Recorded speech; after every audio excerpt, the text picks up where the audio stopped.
Hello and welcome. आप देख रहे हैं मनी मॉर्निंग और ईटी नाउ स्वदेश पे जो है ये हमारा शो है सुबह का, और मैं हूं शरद दुबे। आज के इम्पोर्टेंट शो की अगर हम बात करते हैं तो यहाँ पे जो है हमारी नज़र रहेगी बाजार पर कहाँ पे कमाई के मौके बन रहे हैं, क्या स्ट्रैटेजीज बनती है, और इसके अलावा ग्लोबल बाजारों में जो है क्या हुआ है और आज के क्या ट्रिगर रहने वाले हैं। बाजार पर डिम्पी कालरा की रणनीति, ब्रोकरेज हाउस के पसंदीदा शेयर, खबरों याद रखिए कमोडिटी मार्केट में भी कमाई वाले कॉल्स पे रहेगा नजर।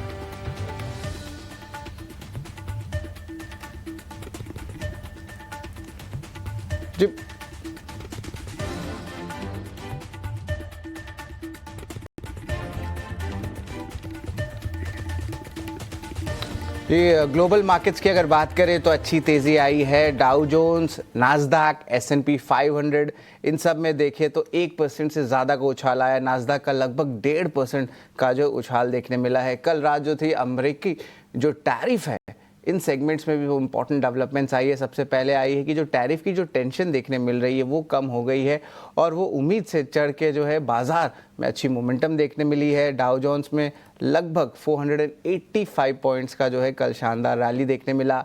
नास्डैक में भी 1.5% की जो है जंप आई। S&P 500 में भी 1% से ज़्यादा का ग्रोथ देखने मिला।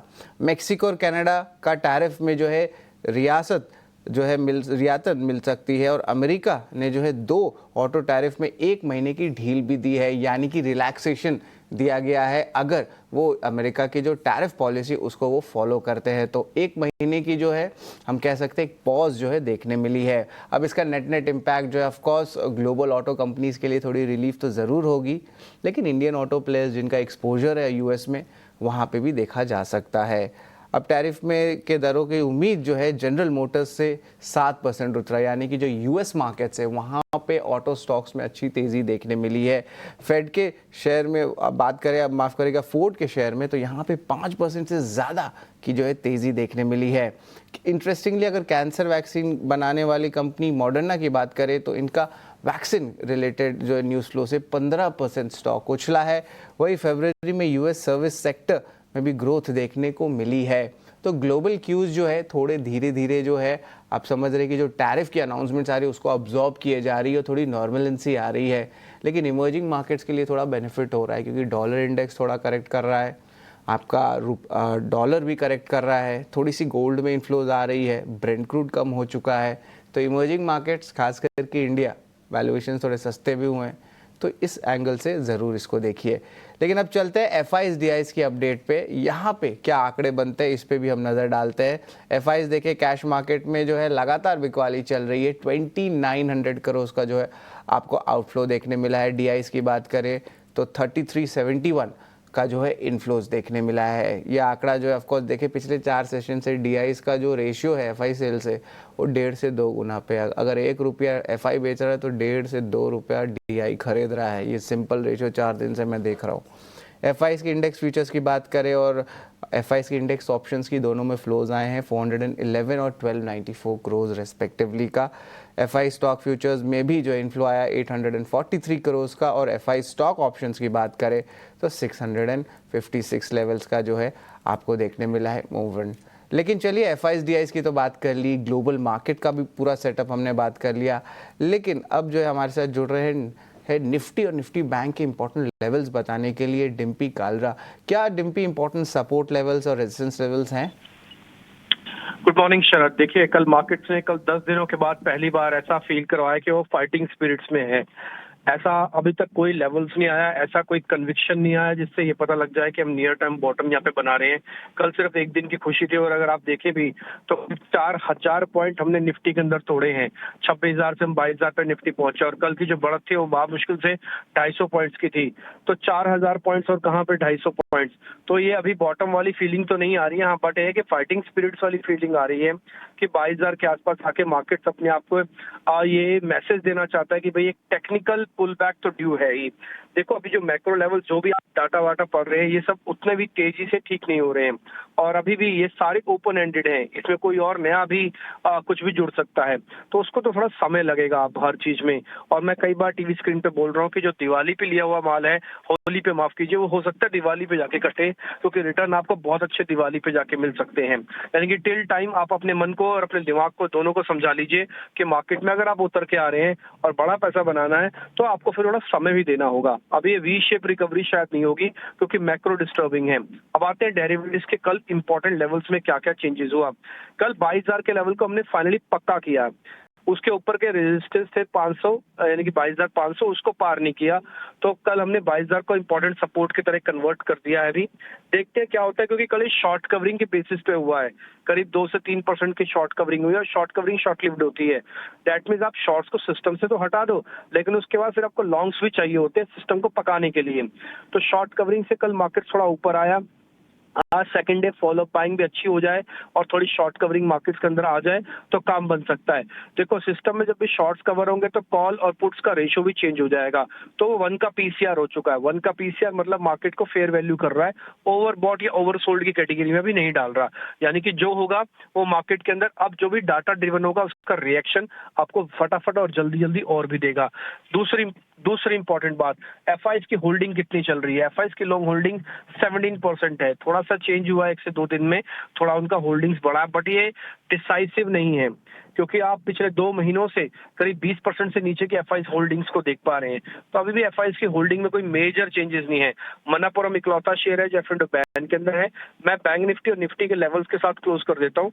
निफ्टी के जो इंपॉर्टेंट लेवल है सपोर्ट वो 22,100 और 22,000 की रेंज अब बन गई है।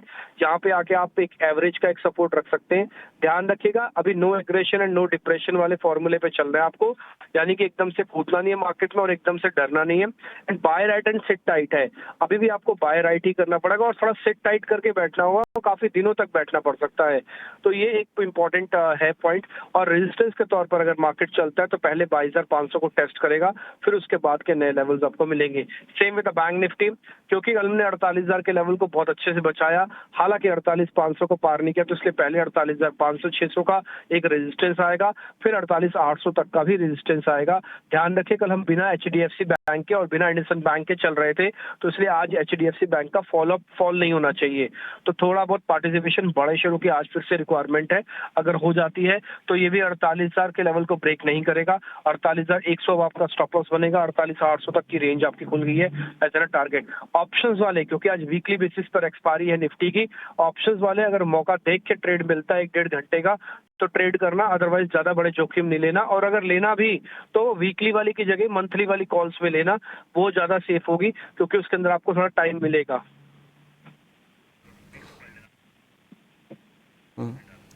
जी बिल्कुल, थैंक्स डिम्पी, आपने जो है इंपॉर्टेंट लेवल्स बताए और ऑफ कोर्स हमारे जो दर्शक है उनको इन्होंने इम्पोर्टेंटली बात किया कि बाई राइट और सिट टाइट, ये एक बहुत इंपॉर्टेंट चीज़ डिम्पी बताए और ये कई दिनों से डिम्पी ने इन्होंने ये स्टांस लिए हैं। Thank you very much Dimpy. लेकिन अब चलिए, अब हमारे जो गेस्ट हैं देवांग शाह जो एंजल वन से हैं, ये हमारे साथ जो है थोड़ी देर में जुड़ेंगे, लेकिन कुछ सवाल है जो उनके जो इंपॉर्टेंट कॉल्स है उस पर भी हम फोकस कर लेते हैं। निफ्टी बैंक की बात करें तो यहाँ पे जो है ऑफ कोर्स निफ्टी बैंक के लेवल्स के ज़्यादातर जो है इंपॉर्टेंट आए हैं। स्टॉक स्पेसिफिक ज़्यादा रिएक्शन है यहाँ पे। इंटरग्लोब एविएशन जो रहेगा इनका सबसे पहला कॉल। टारगेट जो है इन्होंने दिया है 4860 लेवल्स का, स्टॉप लॉस है 4600 का और ओवरऑल देखा जाए तो ये जो है रेंज कर सकता है 4690 4700 का। और हिंडाल्को की बात करें तो यहाँ पे स्टॉप लॉस है 644 का और जो टारगेट प्राइस है 674 रुपीज़ का दिया है। और ऑफ कोर्स जब इंटरग्लोब एविएशन की हम बात करें तो फोर्थ क्वार्टर में एक्सपेक्टेशन है कि नंबर ज़्यादा अच्छे आ सकते हैं। महाकुंभ का भी इम्पैक्ट आया है जो कि एक सीजनली वीक क्वार्टर माना जाता है आपके एयरलाइन कंपनीज़ के लिए, और ओवरऑल ब्रोकरेजेस ने भी अपग्रेड दिया है। तो इंटरग्लोब एविएशन को आप उस नज़र से देखिए और हिंडाल्को में भी कुछ पॉजिटिव न्यूज़ फ्लो खासकर कि टैरिफ को लेकर उनके नौवेली शाम को आ सकती है। लेकिन अब चलते हैं एक छोटे हम रविंदर के पास जो खबरों वाले शेयर्स हैं और क्या क्या इंपॉर्टेंट ट्रिगर्स हो सकती है इक्विटीज़ की, उसको जो है सारा इन्फॉर्मेशन लेके आएंगे रविंदर बताएं।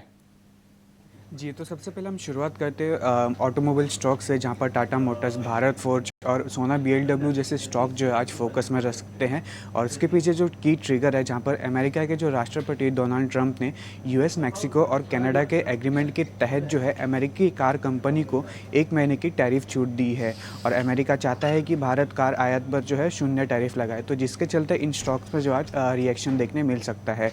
इसी के साथ साथ आज OMC, पेंट, एविएशन और टायर स्टॉक भी फोकस में रह सकते हैं, जहां पर ब्रेंट क्रूड जो है $70 के नीचे ट्रेड कर रहा है, $68.33 के आसपास, जो अपने 3 ईयर लो पर ट्रेड कर रहा है। और पेंट स्टॉक आज इसलिए फोकस में रह सकते हैं क्योंकि उनका जो मेजोरिटी जो 50% से ज़्यादा जो रॉ मटेरियल है वो क्रूड और उसके डेरिवेटिव से आता है, जिसके चलते आज इन स्टॉक्स में भी जो है एक्शन देखने मिल सकता है। इसी के साथ साथ आज जायडस लाइसेंस जो है फोकस में रह सकता है, जहां पर कंपनी को जो है US FDA से फाइनल अप्रूवल मिला है उसके एक टैबलेट के लिए। और ये टैबलेट जो है कैंसर की ट्रीटमेंट के लिए यूज़ होता है।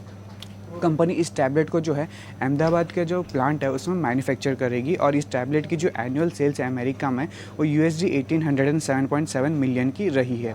अगला जो स्टॉक फोकस में रह सकता है TCS, जहां पर TCS ने वेंटेज टावर्स, जो कि यूरोप की second largest telecom tower operator है, उनके साथ एक एग्रीमेंट किया है, जहां पर उन्होंने जो है यूरोप में टेलीकॉम साइट मैनेजमेंट में बदलाव लाने के लिए और नया डिजिटल प्लेटफॉर्म लॉन्च करके यह एग्रीमेंट जो है सर्विस प्रोसेसर को आसान बनाएगी और टेलीकॉम इंफ्रास्ट्रक्चर को के जो है एक्सपांशन के लिए मजबूत आधार तैयार करेगी।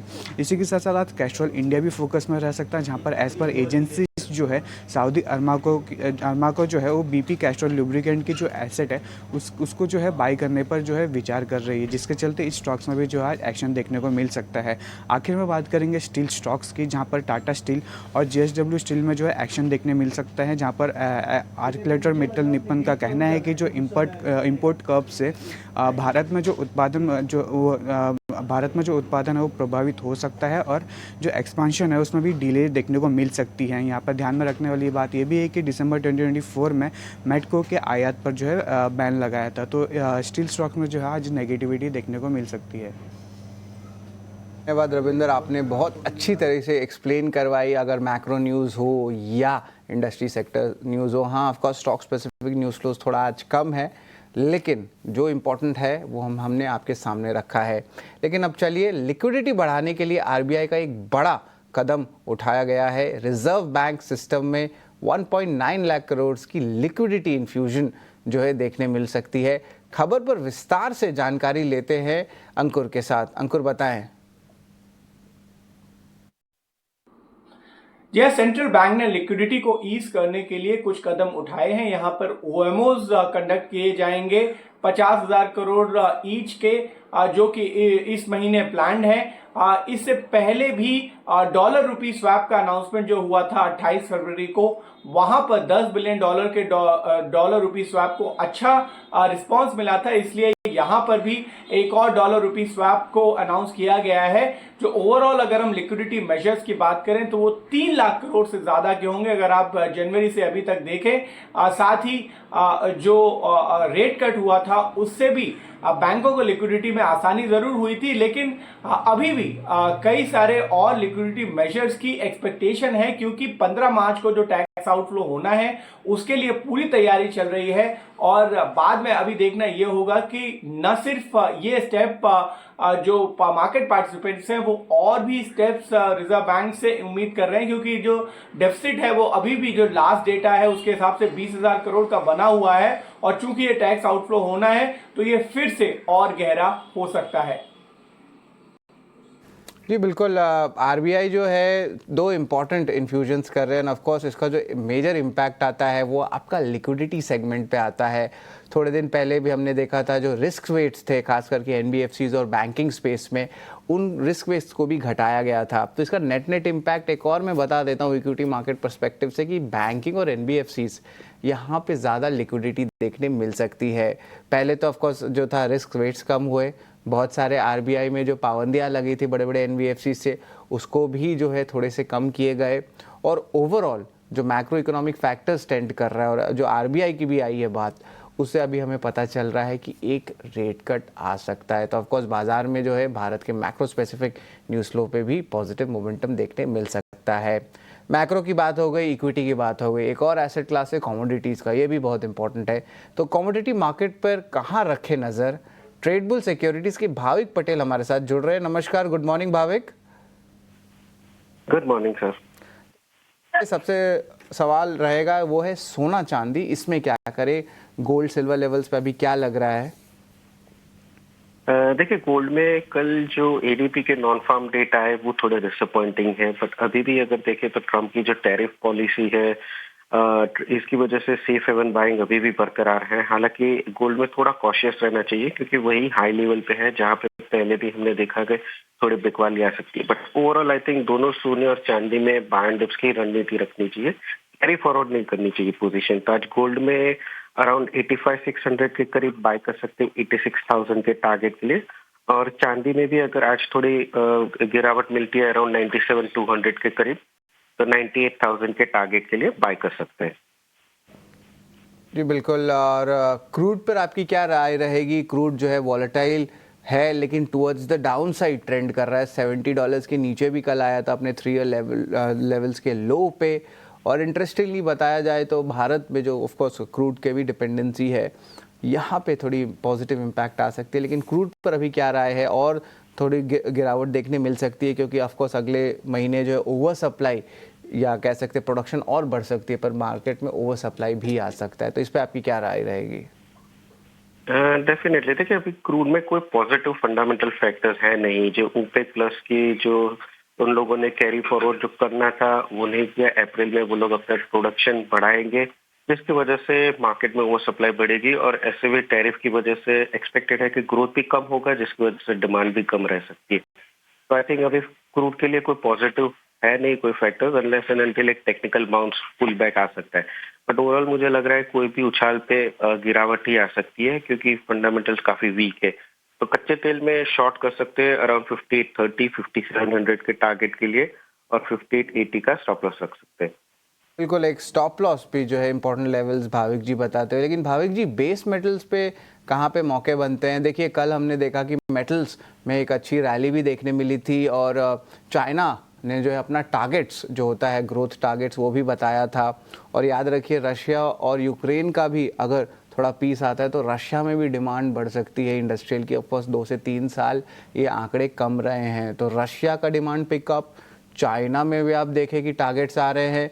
तो बेस मेटल्स पे यहाँ पे आपको लगता है कि इम्पोर्टेंट मूव अप मूव देखने मिल सकता है, या दूसरे साइड चाइना कुछ क्लोजर्स भी कर रहे हैं कुछ डिमांड के इश्यूज के कारण? तो क्या लगता है किस साइड जाएगा बेस मेटल्स का पलड़ा?